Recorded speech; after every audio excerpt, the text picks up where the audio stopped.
Okay, my people, this is a man on the street, and I dey for inside Pidgin News Network. I just check my archive. I say we could bring some story where they happen there. What be archive? Archive now that place where they keep book. Another metan document where they happen for the past to take look the present to touchlight the future.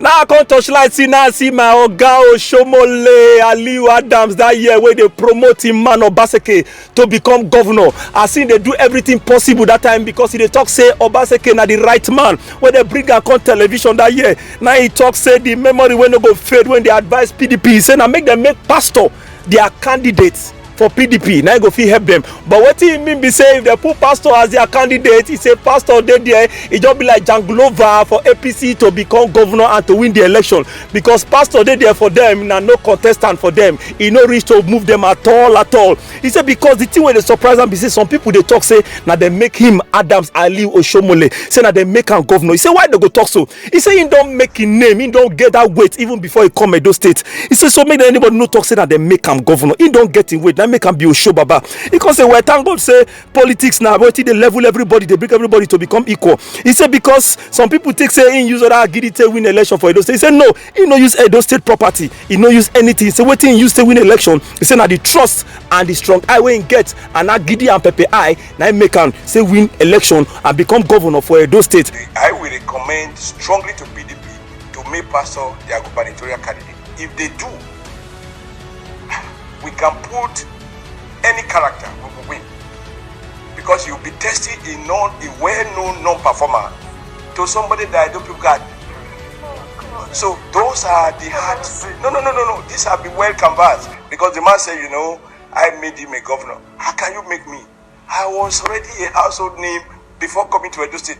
And don't forget, Kayode, what the politics do, which is nice, is that it's a leveler. If politics was not a leveler, at a point in my history, without using state history, based on trust and power of persuasion.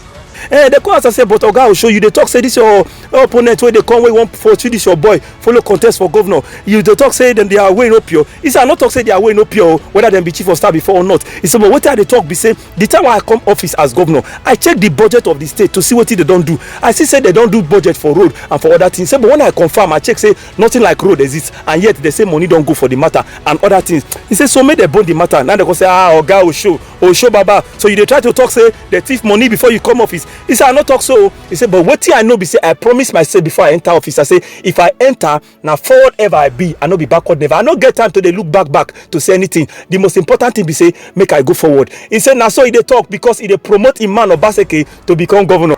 It's something people to see. I tell them in our budget, so I'm here now. I look at the records. I see that roads were built. I go to look at those roads. They are not in existence. I see that money was spent on education. I go around, I can't find those schools. Are you making accusation of money missing or not being used? I'm not.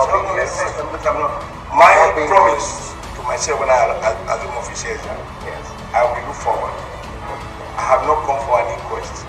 But my people, now the story it don't change because forward march don't become right about turn. And that's where police they tell people say you have the right to remain silent. Anything you say or do be used against you in the court of law. My people, I feel asked Oshomole this same question now. I go say Oga Osho Baba in the forthcoming election of Edo State, anything you say or do be used against you with this video.